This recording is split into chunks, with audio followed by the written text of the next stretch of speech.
வணக்கம் நண்பர்களே, welcome to the show. அனைவருக்கும் ஓணம் மற்றும் மிலாது நபி வாழ்த்துக்கள். ஓணம் அன்னைக்குன்னு வந்து பாத்தீங்கன்னா தித்திக்கும் ஓணம் அப்படின்ற மாதிரி ஒரு தித்திக்கிற நியூஸ் வந்து பாத்தீங்கன்னா காலையிலேயே வந்து காதோரமா வந்துச்சு. அது என்ன தித்திப்பான நியூஸ்ன்றதை உங்களுக்கும் நான் ஷேர் பண்றேன்ல. அதாவது வந்து பாத்தீங்கன்னா ஜென்சி கான்க்ளேவ் வந்து ஒன்று நடத்திருக்காங்க. அதாவது நியூஸ் 24 சார்பாக ஜென்சி கான்க்ளேவ் ஒன்று நடந்திருக்கு.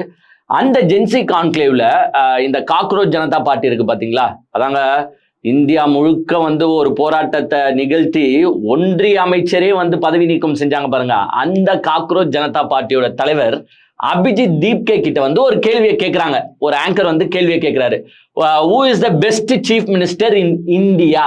மக்களே இதை நோட் பண்ணிக்கோங்க. இந்தியாலேயே தேஷ்மே இந்தியில தான் ஓடுது. தேஷ்மே பெஸ்ட் சீஃப் மினிஸ்டர் யாருன்னு கேட்கும்போது அபிஜித் தீப்கே சொன்ன பதில் வந்து பாத்தீங்கன்னா இன்னைக்கு சோசியல் மீடியா முழுக்க ட்ரெண்டிங்ல போயிட்டு இருக்குங்க. அவங்க வந்து பாத்தீங்கன்னா தூக்கி வச்சு கொண்டாடிட்டு இருக்காங்க. அது என்ன பதிலுன்னு உங்களுக்கு தெரியறதுக்கு முன்னாடி எல்லாரும் என்ன செய்றீங்கன்னா இப்ப நெஞ்சில கையை வச்சுக்கிட்டு all is well, all is well, all is well, all is வெல்னு சொல்லுங்க. என்னப்பா திடீர்னு ஆல் இஸ் வெல் சொல்றீங்கன்னு பாக்குறீங்களா? ஏங்க, நேத்து சட்டமன்றத்துல பாத்தீங்களா இல்லையாங்க, ஒரு சட்டமன்ற உறுப்பினர் தன்னுடைய கன்னி பேச்சில ஏஞ்சி என்ன சொல்றாங்க, பேப்பரை பார்த்துக்கிட்டு எல்லாரும் ஆல் இஸ் வெல் சொல்லிக்கோங்க, all is well, all is well, எல்லாருமே ஆல் இஸ் வெல் சொல்லுங்க, எல்லாரும் சொல்லுங்க all is well, all is well, all is well சொல்லுங்களாம். ஏங்க, எப்படியாப்பட்ட சட்டமன்ற உறுப்பினர்களை நம்ம பெற்றிருக்கிறோம் பாத்தீங்களா?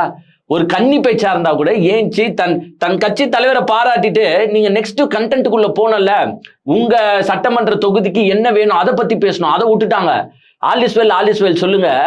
ஏன்னா சர்க்கார் பட பேனரை நீங்க கிழிக்காம இருந்திருந்தா இன்னைக்கு முதலமைச்சரா இவர் வந்திருக்க மாட்டாரு.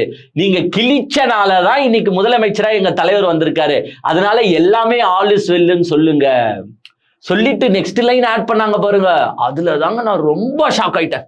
அதாவது அவங்க என்ன சொல்றாங்கன்னா, ரீல்ஸ் போடுறோம்னு சொன்னீங்க, நீங்களும் ரீல்ஸ் போட வேண்டியதுதானே? சும்மா ரீல்ஸ் போடுறோம்னு சொல்றீங்க. ஏன் நீங்களும் தான் ரீல்ஸ் போடுங்களா? உங்களை யாரு வேணான்னா வாரே வா. எங்கேயோ வந்து ஜூனியர் ஆர்டிஸ்டா நடிக்க வேண்டியவங்களெல்லாம் கூட்டு வந்து சட்டமன்ற உறுப்பினராக உட்கார வச்சா இதுதான். ஏங்க, அங்க இருக்கிற 108 எம்எல்ஏல 108மே எங்க இருக்க வேண்டிய கேரக்டர்னா, ஒன்னு இன்ஸ்டாகிராம் இன்ஃபுளுசரு, இல்லைன்னா வந்து சினிமா துறையில ஒன்னு ஹீரோவா நடிக்கணும், இல்ல எடுப்புடி, இல்ல சைடு ஆக்டர் எதுனா நடிக்க வேண்டிய கேரக்டர்ஸை தூக்கின்னு வந்து வச்சனால இன்னைக்கு அந்த அம்மா என்ன சொல்றாங்கன்னா, ரீல்ஸ் போடுறோம்னு சொல்றீங்க. ஏன் நீங்களும் ரீல்ஸ் போடுங்க. ரோஸ்ட் பிரேஸ் சப்ஸ்கிரைபர்களுக்கு வணக்கம். கடுமையான நெருக்கடியில தான் உங்களுக்கு தொடர்ந்து வந்து வீடியோ போட்டுட்டு இருக்கோன்று உங்களுக்கும் நல்லாவே தெரியும். நம்முடைய சேனல் வளர்ச்சிக்கு உங்களுடைய பங்களிப்பு கொடுக்கணும்னு நினைச்சீங்கன்னா இந்த QR கோடு மூலமாக உங்களுடைய பங்களிப்பை நீங்க கொடுக்கலாம். நன்றி. இந்த வார்த்தை அவங்க சொல்லும் போது எனக்கு அதை பார்த்துட்டு இருந்த எனக்கு ஃபயர் ஆகுது. கொஞ்சோண்டு நினைச்சு பாருங்களேன். நம்ம வந்து திமுக ஆட்கள் சில பேரை நம்ம தவறா சொல்றோம். ஐயா, கேன் நேரு அப்படி பிஹேவ் பண்றது தப்புங்க. ஏங்க, ஏவா வேலு அப்படி எப்படிங்க எகிரலாம்? ஏங்க, பூண்டி கலைவாணர் என்னங்க சேரை விட்டு எப்படிங்க வெளியில வரலாம்? ஏங்க, வசந்தம் கார்த்திகேயன் ஏங்க அப்படி பண்றாரு? ஏங்க, உதயநிதி இதை இப்படி ஹேண்டில் பண்ணிருக்கலாங்க அப்படின்னு இங்க உட்காந்துட்டு பேசலாம். கொஞ்சோண்டு நினைச்சு பாருங்களேன். உங்க முன்னாடி இந்த 108 பேர், ஏங்க உங்க முன்னாடி ஆதவ அர்ஜுனோ CTR நிர்மல்குமாரோ அப்படின்ற ஒரு கேரக்டர் இருந்தாலே உங்களுக்கு டென்ஷன் பத்திக்கிட்டு எரியுது. இவங்க பேசுற ஒரு நிமிஷம் வார்த்தையை கேட்கறதுக்கே நம்மளுக்கு எல்லாம் பத்திக்கிட்டே எரியுது. கொஞ்சோண்டு நினைச்சு பாருங்க. நேத்து சட்டமன்றம் கிட்டத்தட்ட 10 ஹவர் நடந்துச்சான். அந்த 10 ஹவரும் இது போல பேசுற கேரக்டர்ஸ பாக்குற நம்ம ஆளுங்க நிலைமைய கொஞ்சம் நினைச்சு பாத்தீங்களா? இத்தனைக்கும் நம்ம ஆளுங்கெல்லாம் பாதி பேர் அட்லீஸ்ட் சுகர் பேஷண்ட் ஆச்சும் இருப்பாங்க. அதுல போன வாட்டியே சொன்னாங்க பாஸ்டா சட்டமன்றத்தை முடிங்கன்னு வேற சொன்னாங்க. ஸோ எல்லாருமே வயசானவங்க, பாதி பேர் சுகரா இருப்பாங்க. இவங்க பேசுற வார்த்தைகள் எல்லாம் கேட்டா ஏங்க நம்மளுக்கே டென்ஷன் ஆகும் போது அவங்களுக்கு டென்ஷன் ஆகாதா? கொஞ்சம் நினைச்சு பாருங்க. பட் இருந்தாலும் ஒரு அளவுக்கு பொறுமையா காத்து கொண்டிருக்கின்ற அந்த மாண்பை மதிக்கின்ற நம்ம சட்டமன்ற உறுப்பினர்களுக்கு, அதாவது திமுக காரங்களா இருக்கட்டும், அதிமுக காரங்களா இருக்கட்டும், எதிர்கட்சி எல்லாருக்குமே நான் ஃபர்ஸ்ட் என் நன்றியை சொல்லி வச்சுக்கிறேங்க. ஏன்னா சத்தியமா என்னெல்லாம் பொறுத்து இருந்து, ஏங்க ஒருத்தங்க என்னன்னா பாட்டு பாடுறாங்க, கொடுத்ததெல்லாம் கொடுத்தார். இன்னொரு மரிய வில்சன் நம்பரை தப்பா படிக்கிறாரு. அந்த சைடு வந்து பாத்தீங்கன்னா ராஜ்மோகன் 7.5 கூட்டுக்கிறாரு. 10க்கு ஆதவ அர்ஜுனா ஒரு 7.5, 10க்கு CTR நிர்மல்குமார் ஆதவ அர்ஜுன் 7.5, நான் 15 கூட்டோண்டான்ட்டு அங்க ஒருத்தர். இந்த சைடு பார்த்தா ஒருத்தர் நான் வந்து காதலிக்கும் போதே என்கிட்ட கார் இல்ல, கஷ்டப்பட்டுட்டு இருந்தேன், இப்போ காரை குத்த என் தலைவருக்கு நன்றின்றாரு. அஃபிடேவிட்ல பார்த்தனா அத்தனை கார் இருக்குது. இந்த சைடு பார்த்தா இந்த அம்மா ஆல் இஸ் வெல் சொல்லுங்க, ஆல் இஸ் வெல் சொல்லுங்க, நீங்களும் ரீல்ஸ் போடுங்கன்றாங்க. அதனாலதான் நான் சொல்றேன், அந்த எதிர்கட்சியில இருக்கிற அனைத்து சட்டமன்ற உறுப்பினர்களுக்கும் நான் உங்களுடைய பொறுமைக்கு ஒரு அல்லவே இல்லைங்க. உங்களை நான் உண்மையாலேயே வாழ்த்துறேன். சரி, இந்த விஷயத்த நான் ஷேர் பண்ணணும்னு நினைச்சேன். ஏன்னா ஓணம் வேற இல்லை, இன்னைக்கு எல்லாருமே ஆல் இஸ் வெல் சொல்லிதான் ஆகணும். ஸோ திருப்பி சொல்லுங்க, அந்த அக்கா சொன்னனாலே நம்ம எல்லாம் சொல்றோம் all is well, all is well. சரி, இப்போ வந்து அந்த கான்க்ளேவ்ல என்ன நடந்துச்சுன்றதை பார்ப்போம். ஏங்க, அது Gen Z conclave. So Gen Z conclave போது கொஞ்சம் வெல் நோன் பர்சன்ஸ்ன்ற மாதிரிலாம் கூப்பிட்டு வந்து கேள்விகளை கேட்குறாங்க. அதில் வந்து பார்த்தீங்கன்னா காக்ரோச் ஜனதா பார்ட்டியோட தலைவர் வந்து அபிஜித் தீப்கே பார்ட்டிசிபேட் பண்ணியிருக்காரு. ஏங்க தெரியும்ல உங்களுக்கு, காக்ரோச் ஜனதா பார்ட்டிலாம் நீங்கள் எல்லாருமே கேள்விப்பட்டிருப்பீங்க. இந்தியா முழுக்க போராட்டங்களை நடத்துவாங்க. அவங்க வந்து பார்த்தீங்கன்னா இன்ஸ்டாகிராம்லையும் சரி, ஃபேஸ்புக்லையும் சரி, மோடியை மிஞ்சி ஃபாலோவர்ஸ் வச்சுட்டு இருக்காங்க, ராகுல் காந்தியை மிஞ்சி ஃபாலோவர்ஸ் வச்சுட்டு இருக்காங்கன்னு சொல்றாங்க. ஆக்சுவலா வந்து பாத்தீங்கன்னா அது வந்து இன்னுமே ஒரு அரசியல் இயக்கமா மாறிச்சானா கிடையாது. இன்னுமே ரெஜிஸ்டர் பண்ணலன்னு நினைக்கிறேன். அரசியல் இயக்கமா ரெஜிஸ்டர் ஆகல. பட் காக்ரோச் ஜனதா பார்ட்டி அப்படின்ற நேம்ல இயங்குறாங்க. இப்போ இதோட ஃபவுண்டர் வந்து அபிஜித் தீப்கேன்னு இருக்காரு. இந்த ஃபவுண்டர் தான் வந்து பாத்தீங்கன்னா உங்களுக்கு பல்வேறு குற்றச்சாட்டுகளை அவர் மேல சுமத்துறாங்க. இவர் வந்து முன்னாடி வந்து ஆம் ஆத்மி பார்ட்டில இருந்தாரு, இவர் வந்து பாத்தீங்கன்னா அமெரிக்கால இருந்து யாரோ இவரை பின்னின்று இயக்குகிறாங்க, அமெரிக்காவின் தூண்டுதல்ல தான் இவர் வந்து இப்படி எல்லாம் போராட்டங்கள் நடத்துகிறாரு, அப்படி இப்படின்னு ஏதோ சொன்னாங்க. பட் அதெல்லாம் வந்து எப்பவுமேங்க, ஒருத்தன் வந்து ரோட்ல போராடினா இங்க இருக்கிறவங்க எல்லாம் என்ன தெரியுமா, அவனோட பேக்ரவுண்டை தான் ஆராய்வாங்க. அவன் வந்து உண்மையாலேயே போராடினா கூட ஏய் அவன் அந்த கட்சி சப்போர்ட்ல பண்றான், ஏய் இவன் இந்த கட்சி சப்போர்ட்ல பண்றான்னு ஒரு எதுனா ஒரு முத்திரையை குத்துரும் அவன் மேலன்றதுக்காக குத்துவாங்க. பட் அபிஜித் தீப்கே அண்ட் அந்த டீம் ஏங்க அவங்களுக்குன்னு எவ்வளவு த்ரெட்னிங் இருக்கும்னு கொஞ்சம் நினைச்சு பாருங்க. ஏங்க சும்மா இங்க ஒரு வீடியோ போட்டாலே தூக்கி ஜெயில போட்டுறாங்க. எத்தனை பேர் ஜென்சி டிஎம்கேல ஜெயில போயிட்டு வந்திருக்கிறாங்க பாருங்க. நெக்ஸ்ட் கூட நம்மளன்னு சொல்லி இருக்கிறாங்க, பொறுத்து இருந்துதான் பார்க்கணும் அதையும். எத்தனை பேர் ஜெயிலுக்கு போயிட்டு வந்துட்டு இருக்காங்க இங்க இருக்கிறவங்களுக்கே. அதாவது தமிழ்நாட்டில் இருக்கிற சிஎம் மிஸ்டர் விஜய் ஹேண்டில் பண்ணுறதுக்கு அவன் ஜெயிலுக்கு போயிட்டு வந்துன்னு இருக்கான். இந்தியா, மோடி, அமித்ஷா இவங்களுக்கெல்லாம் வந்து இவங்க கிட்ட சண்டையை போட்டுன்னு இருக்கிற இந்த காக்ரோச் ஜனதா பார்ட்டிக்கு எவ்வளவு த்ரெட்னிங் இருக்கும், அந்த ஃபவுண்டருக்கு எவ்வளவு த்ரெட்னிங் இருக்கும். ஃபவுண்டரை கூட விடுங்க, இவங்கெல்லாம் எப்படி அரசியல் செய்வாங்கன்னு உங்களுக்கு நல்லாவே தெரியல. அந்த ஃபவுண்டருக்கு கீழே இருக்கிற விருதுகள் இருக்கும் பாருங்க, ஒரு 4-5 பேர் இருப்பான், 10-15 பேர் இருப்பான், மெயின் லீடர்ஸ்னு. இவங்களை எல்லாம் எப்படி உடைக்கிறது, இவங்களுக்குள்ள எப்படி சண்டையை மூட்டி விடுறது, ஏங்க அரசியலுங்க. சோ இவ்வளவு பிரச்சனைகளையும் தாண்டி வருபவர்கள் தான் இந்த காக்ரோச் ஜனதா பார்ட்டி. அவங்க ஒற்றுமையா இருந்தா நம்மளுக்கு சந்தோஷம் தான். ஃபர்ஸ்ட் அவங்க ஒற்றுமையா இருக்கணும். ஏன்னா எல்லா கட்சியுமே ஃபர்ஸ்ட் என்ன செய்யணும்னா அந்த ஒற்றுமையை உடைக்க பார்க்கும். பட் இருந்தாலும் இது வரைக்கும் ஒற்றுமையா பயணிச்சுட்டு வராங்க அவங்க. அந்த அபிஜித் தீப்கே வந்து பாத்தீங்கன்னா ஒரு கேள்வி கேட்கிறாங்க, who is the best chief minister in India அப்படின்ற ஒரு கேள்வியை கேட்கிறாங்க. அந்த கேள்வியை கேட்ட உடனே நான் என்ன தெரியுமா யோசிச்சேன், என்னத்த பெரிய பதிலா சொல்ல போறாரு, இதுவும் ஜென்சி கிட்டு தானே, எங்க வித்தியாசமா எதனா பதில் சொல்லும் போது விஜயோட டான்ஸை இவரும் ரசிச்சிருப்பாரு, விஜயோட பாட்டை இவரும் ரசிச்சிருப்பாரு. ஸோ ஆப்வியஸ்லி வந்து விஜய் தான் சொல்ல போறாரு. ஏன்னா இந்திய நாடு முழுக்க இப்போ வந்து யாரோட ரீல்ஸ் ட்ரெண்டிங்ல இருக்குன்னா விஜயோட ரீல்ஸ் தான் ட்ரெண்டிங் ஆகின்னு இருக்கு. உங்களுக்கே நல்லா தெரியும், 65,000 ரூபாய் குத்து பேமெண்ட்டை வாங்கிட்டு நார்த் இந்தியா ஃபுல்லா வந்து பாத்தீங்கன்னா விஜயோட ரீல்ஸை தான் ட்ரெண்ட் பண்ணிட்டு இருக்காங்க. ஒரு ஆணியை கிளிக்கலனாலும் என்னவையோ மலையே புடுங்கின அளவுக்கு வந்து பாத்தீங்கன்னா ரீல்ஸ் ஓடுது. அதெல்லாம் அபிஜித் தீப்கேவும் பார்த்திருப்பாரு, அண்ணன் டான்ஸை பார்த்திருப்பாரு, அண்ணன் ஆக்ஷனை பார்த்திருப்பாரு. ஸோ எங்கேயா தேர போகுது இதுவும் வந்து பார்த்தோன்னா தமிழ்நாட்டில் இருக்கிற ஜென்சி கிட்ஸ் மாதிரி. எங்க எல்லா ஜென்சி கிட்ஸையும் சொல்ல, ஜென்சி கிட்ஸ்லயே படித்த அறிவாளி ஜென்சி கிட்ஸ்லாம் இருக்காங்க. மற்ற ஜென்சி கிட்ஸ், அதாவது விஜயோட டான்ஸ்ல மயங்கின ஜென்சி கிட்ஸ், விஜயோட பாட்டு ஆக்ஷன்ல மயங்கின ஜென்சி கிட்ஸ், அவங்கள தவிர்த்து நான் சொல்றேன். இவரும் அப்படியாப்பட்டவரா தானே இருப்பாரு. இப்ப பாடுறா விஜய் சார் தான் சொல்லுவாரு பாடுறா அப்படின்னு நானும் உத்து பார்க்கும்போது देश का बेस्ट चीफ मिनिस्टर अब तक का आप किसे मानते हैं? तमिलनाडु के सीएम कौन थे अभी? स्टालिन। MK Stalin. इकोनॉमी काफी अच्छी करी थी उन्होंने.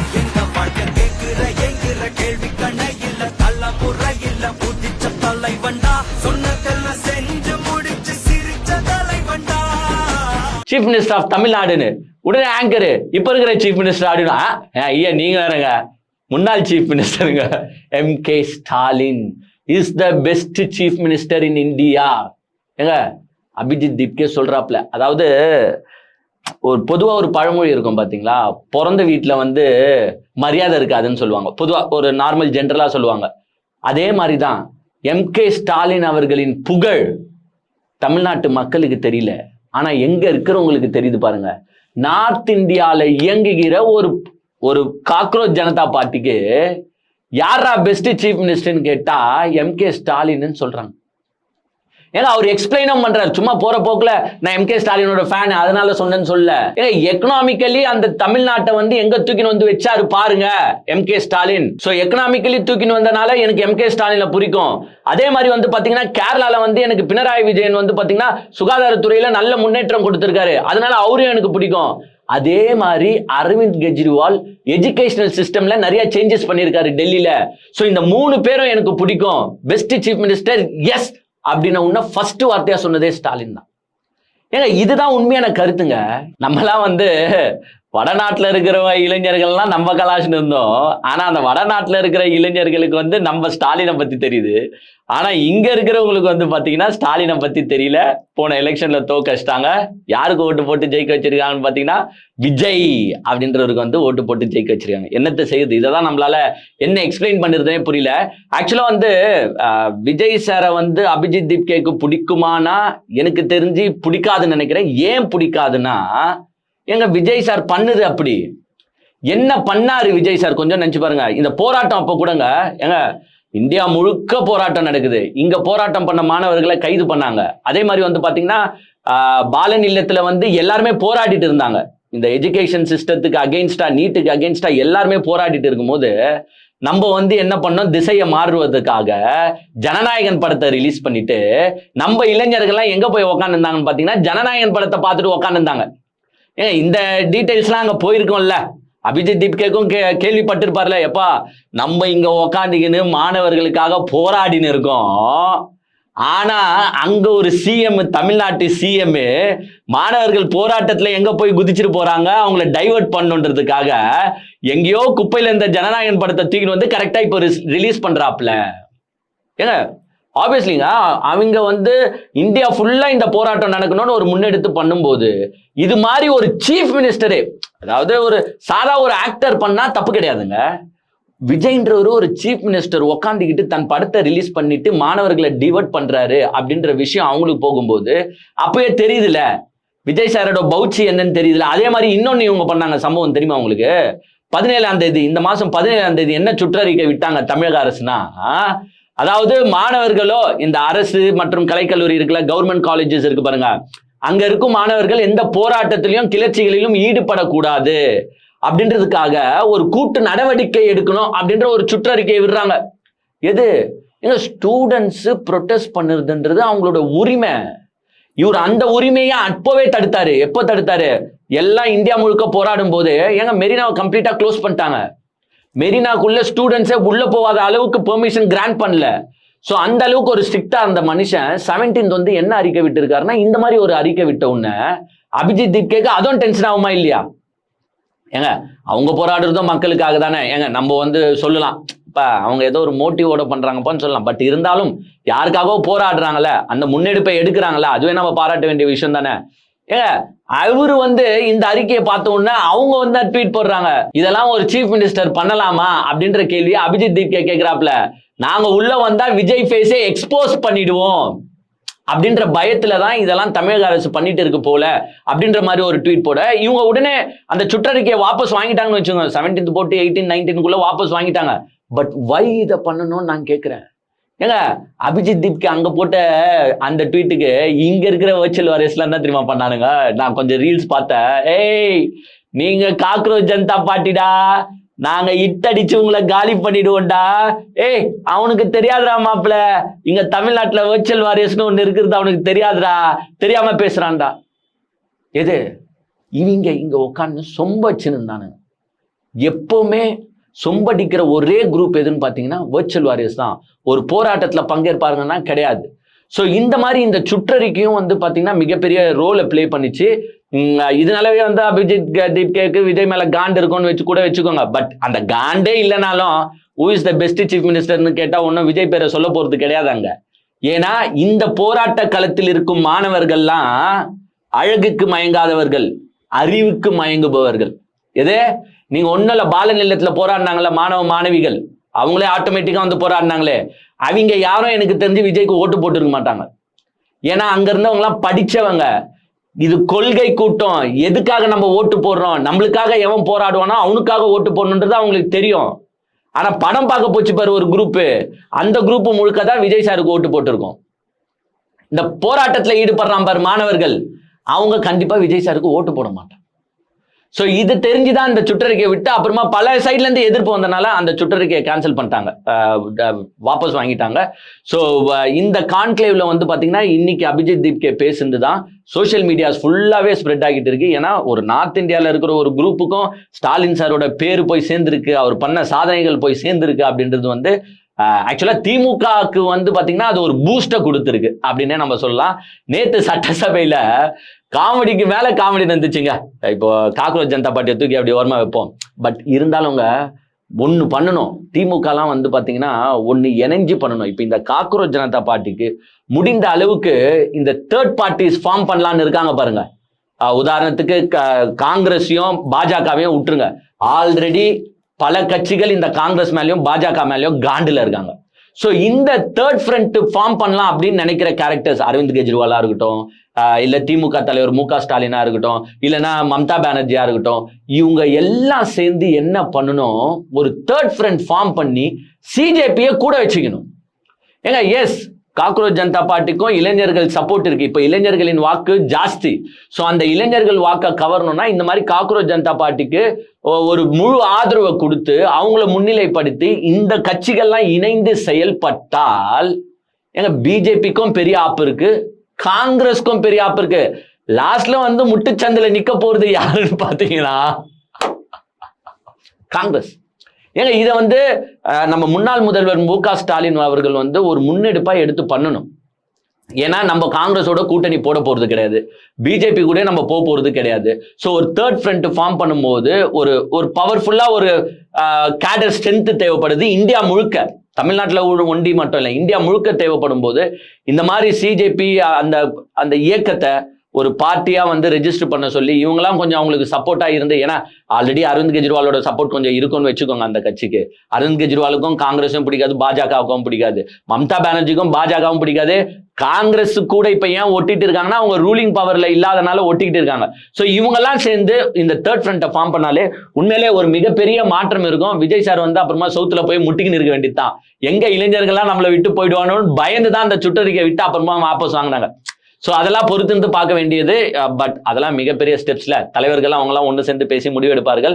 பட் நேற்று சட்டமன்றத்துல நீங்க பாத்தீங்கன்னா எங்க அன்வான்ட் டாக்ஸுங்க, இந்த ஆதவ் அர்ஜுன், சிடிஆர் நிர்மல்குமார் இவங்களெல்லாம் வாயை மூடிக்கின்னு உக்காருங்கப்பா அப்படின்னு இருந்தாலே சட்டமன்றம் ஒழுங்கா நடக்குங்க.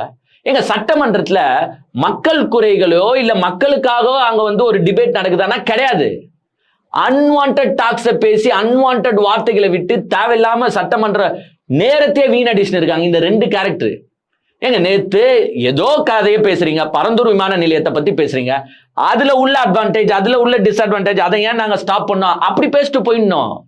ஏங்க சிடிஆர் நிர்மல்குமார் சும்மாவே ஏஞ்சி நின்னுகிட்டு நேத்து என்ன சொல்றாரு, இதுல இப்ப அதிகமாக கவலைப்பட்டு இங்க கதறுபவர்கள் அனைவரும் பாத்தீங்கன்னா ஒண்ணு ஜி ஸ்கோர் மாப்பிளைக்காக இருக்கட்டும், இல்லைன்னா அதுல கருப்பு பணத்தை கொண்டு போய் முதலீடு செய்தவர்களா இருக்கட்டும், வேற யாருக்காகவும் இருக்காது. பரந்தூர் விமான நிலையம் வெளியில போகுதுன்னா இவங்க ஃபீல் பண்றது எதுக்கு தெரியுமா?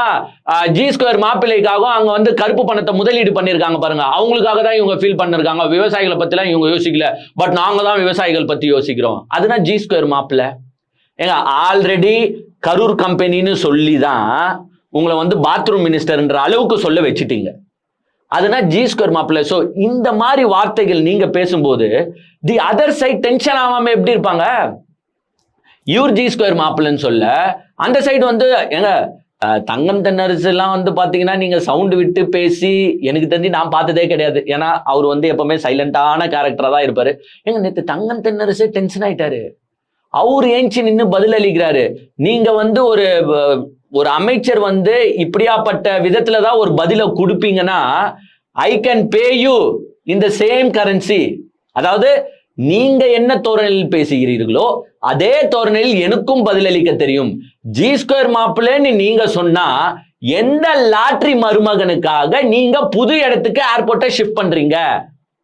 கரெக்டா இல்லையாங்க?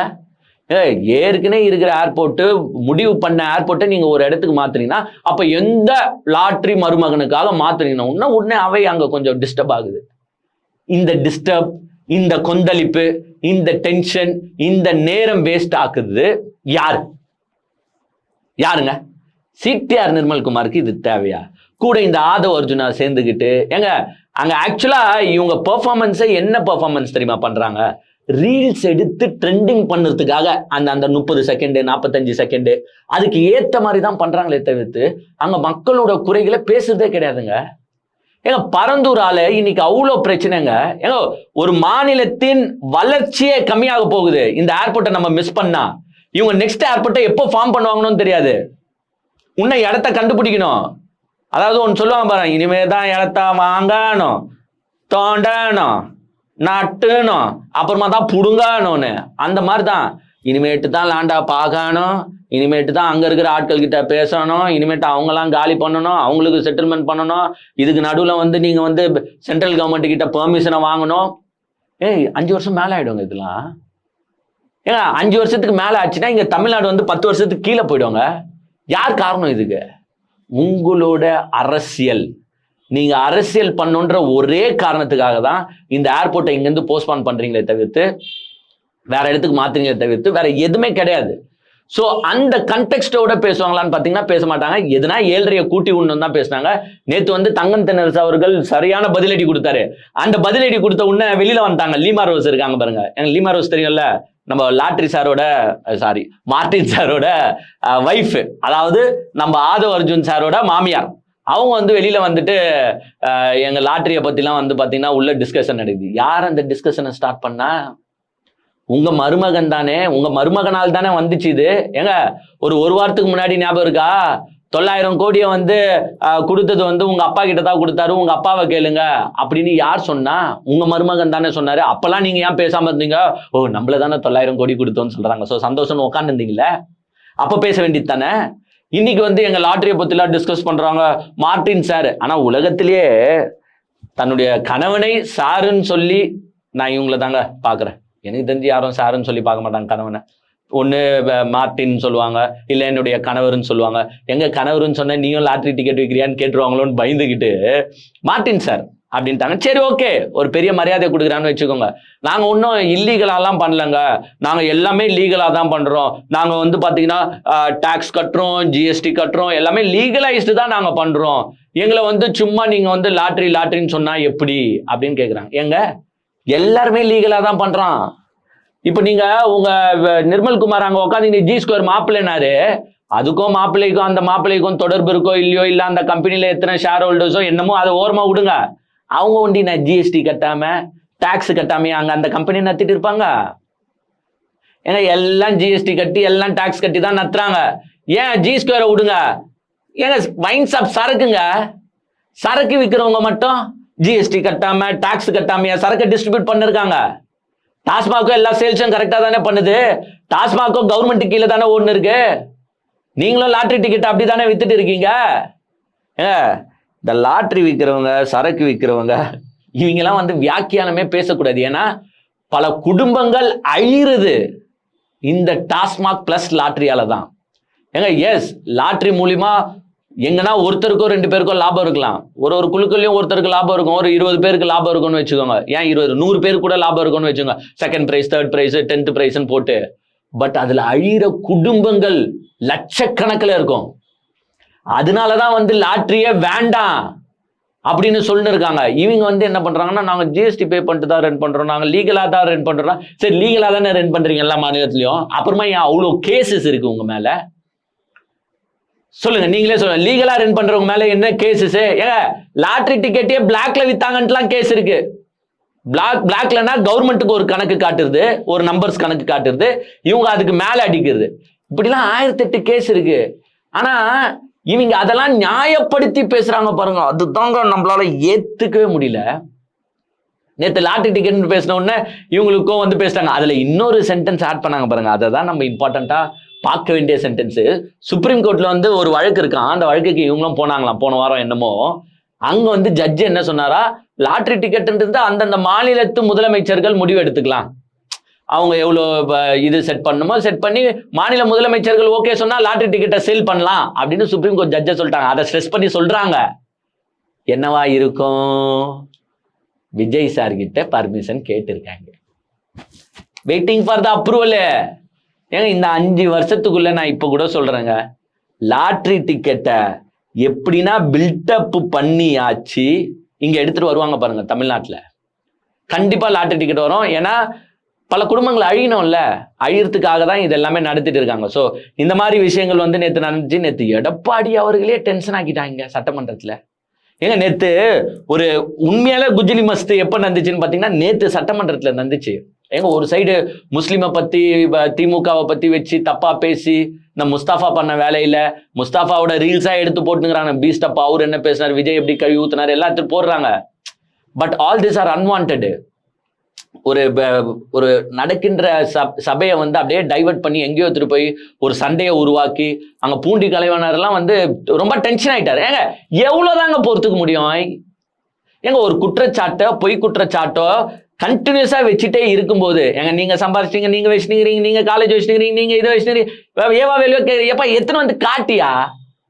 காட்டு, கணக்கு காட்டு, யார் யாரு என்னென்ன பண்ணியிருக்கான்னு காட்டு. ஏங்க நான் ஒன்னே ஒன்று கேட்குறேன், ஆதவ அர்ஜுனா உன்ன அவங்க எல்லாருமே இப்படி பண்ணிட்டாங்க அப்படி பண்ண, ஃபர்ஸ்ட் ஒரு கை இப்படி நீட்டினா 4 விரல் இப்படி காட்டுமா? மிஸ்டர் ஆதவ அர்ஜுன், நீங்க எப்படி பணக்காரா இருக்கிறீங்கன்றத ஃபர்ஸ்ட் சொல்லுங்களேன். நீங்க சொல்லுங்க. இல்லைன்னா வந்து உங்களோட மச்சானா, உங்க வைஃபோட அண்ணன், அவர் நல்லா தெளிவா சொல்லியிருக்காரு அந்த அமாவாசை கேரக்டர்னு உங்களை தான். உங்ககிட்ட இவ்வளோ கோடி, இவ்வளோ 1000 கோடி எப்படி வந்துச்சு? நல்ல விதத்துல சம்பாரிச்சிங்களா? சொல்லுங்க. இதுல வந்து லீமா ரோஸ் வேற சொல்றாங்க, என் மருமக வந்து பாத்தீங்கன்னா லாட்டரி டிக்கெட்டை எப்பயோ விட்டுட்டு வந்துட்டாரு. அவர் அஃபிடேவிட் எடுத்து பார்த்தாலே தெரிஞ்சு. ஸோ ஆதவ அர்ஜுன், இந்த சிடிஆர் நிர்மல்குமார் இவங்க பேசுறதுலாம் ரொம்ப டென்ஷன் ஆகுது. நேற்று எடப்பாடி அவர்களே டென்ஷன் ஆயிட்டாருங்க.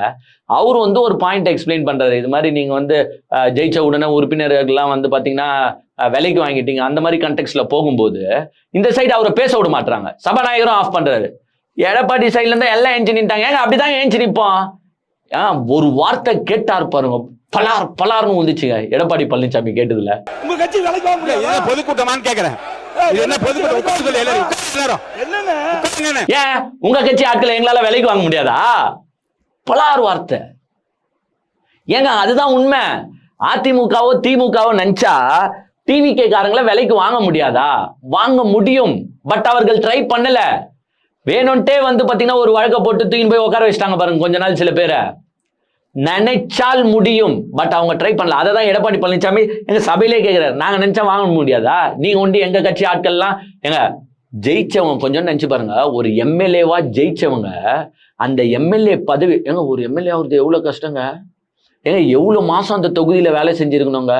ஏங்க இந்த திமுக அதிமுக எல்லாம் பாத்தீங்கன்னா ஒரு கவுன்சிலர் ஆகுறதுக்கு 20 வருஷம் வேலை செஞ்சிருக்கணும் மினிமம். அப்ப கூட அவனால ஆக முடியாது. ஒரு எம்எல்ஏ ஆகணும்னா அவன் 30 வருஷம் வேலை செஞ்சு எம்எல்ஏ ஆகணும், 30-40 வருஷம். அப்ப கூட அவனுக்கு கிடைக்காது. இல்லைன்னா அவங்க தாத்தா அப்பான்னு கஷ்டப்பட்டு வேலை செஞ்சாதான் பையனுக்காச்சும் எம்எல்ஏ சீட்டு கிடைக்கும். இப்படி இருக்கும்போது ஒரு எம்எல்ஏவை ஜெயிச்ச ஒரு 2 நாள் 3 நாளே ராஜினாமா பண்ணிட்டு நீங்க வேற கட்சிக்கு போறீங்கன்னா, அப்ப அதோ விட பெரிய ஏதோ ஒண்ணு கொடுத்த நாள் தானே நீங்க போறீங்க. அதை தான் எடப்பாடி பழனிசாமி கேட்கிறாரு. நாங்க நினைச்சா உங்களை வாங்க முடியாதானே, அவள்தான் ஆஃப். ஸோ இந்த மாதிரி குஜிலி மஸ்துகள் நடக்குது. அதுக்கு யார் அந்த வழியை தோண்டி விடுறான்னு பார்த்தீங்கன்னா டிவிக்கில் இருக்கிற நிர்வாகிகள் தான். ஏன்னா அவங்க பேசுறத இப்படி உக்காந்துக்கிட்டு நம்மளாலே ஃபோனில் பார்க்க முடியல. அங்கே இருக்கிறவங்க எப்படிங்க பார்ப்பாங்க?